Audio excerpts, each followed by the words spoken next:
గురుగారు, అన్న సూక్తం అనే మంత్రాన్ని వింటూ వంట చేయాలని అంటారు. ఎందుకు? అన్నానికి కూడా దోషం ఉంటుందా? దాన్ని ఎలా తొలగించుకోవాలి? అన్నం అంటేనే ఉడకబెట్టిన పదార్థం. అంటే సృష్టి, ప్రకృతి ఎలా మనకు ఒక పదార్థాన్ని అందించిందో ఆ పదార్థాన్ని యథాతథంగా కాకుండా రూపాంతరం చెందించిన అనంతరం స్వీకరిస్తున్నాం. మనం మార్చుతున్నాం ఈ ఆహారాన్ని. ఏ పశువు కూడా ఈనాడు గడ్డిలో కాసింత ఉప్పు ఎక్కువైంది, ఉప్పు తక్కువైంది అని అడగదు. ఇచ్చిన ఆ పచ్చగడ్డిని ఆహ్లాదకరంగా స్వీకరిస్తుంది. మనిషి మాత్రమే స్వీకరించే ఆ పదార్థంలో రుచులని అంచనా వేస్తూ ఉంటాడు. తల్లి గర్భములో ఉన్నప్పుడే శిశువుకు రుచులను స్వీకరించే గుణం తెలిసి వస్తుంది.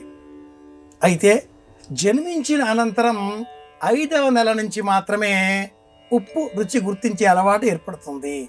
అన్నప్రాశన అందుకే 5వ నెలలో అంటుంది శాస్త్రం.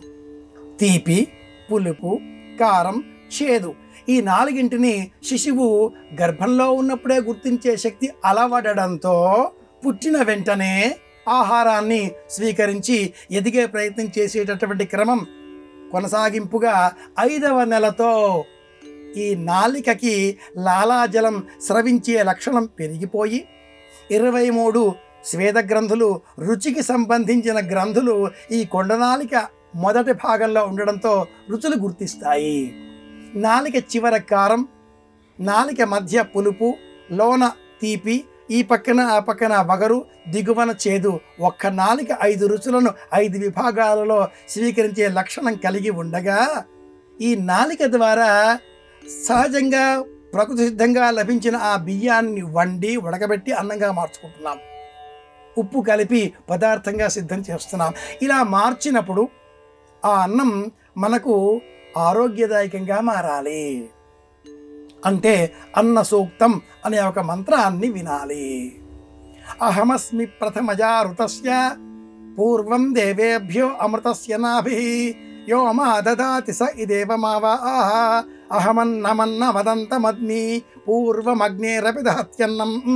ఇది అన్న సూక్తం. వచ్చిన వాళ్ళు చెబుతారండి, రాని వాళ్ళు ఏం చేస్తారు? మహిళలు కదా, లేదా మగవారు కదా, ఎవరైనా కూడా. ఇలాంటప్పుడు విష్ణు సహస్రనామ స్తోత్రం, లక్ష్మీ సహస్రనామ స్తోత్రం, గోవింద గోవింద గోవింద, నారాయణ నారాయణ, శ్రీకృష్ణ వాసుదేవ యదుభూషణ, ఇలా దైవనామస్మరణ చేస్తూ అన్నాన్ని వండాలి. అలా అన్నాన్ని సిద్ధం చేసినప్పుడు మనం పలికేటటువంటి ఈ మాటల వల్ల వెలువడేటటువంటి శక్తి వ్యాపక రూపంలో వైబ్రేషన్స్ అంటాం. ఈ వైబ్రేషన్స్ కారణంగా పాజిటివ్ ఎనర్జీ అన్నాన్ని ఆశ్రయిస్తుంది. ఆ అన్నాన్ని తిన్నవారిలో అదే శక్తి సానుకూల దృక్పథాన్ని పెంచుతుంది. కనుకనే అన్నాన్ని వండే సమయంలో ఎవరైనా కూడా మంచి మనస్సుతో వండాలి అని చెబుతారు. స్నానం చేసిన తర్వాతనే అన్నం వంటకం సిద్ధం చెయ్యాలి అంటారు. ఇది శరీర శుద్ధి. బొట్టు పెట్టుకోవాలి, ఇది కాయశుద్ధి.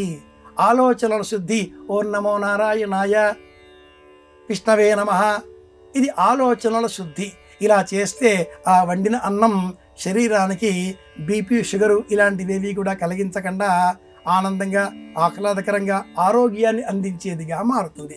కనుక మనం అన్నాన్ని వండే సమయంలో ఇలా జాగ్రత్తలు తీసుకోవాలి అంటుంది సనాతన ధర్మం. ఇది ధర్మశాస్త్రం. మనిషికి జంతువుకు తేడా ఏమిటి? ఆలోచననే కదా. ఆ ఆలోచనని పరమాత్మ పరం చేయడమే అన్న సూక్తంలో ఉండే అంతరార్థం. ఇది అర్థం.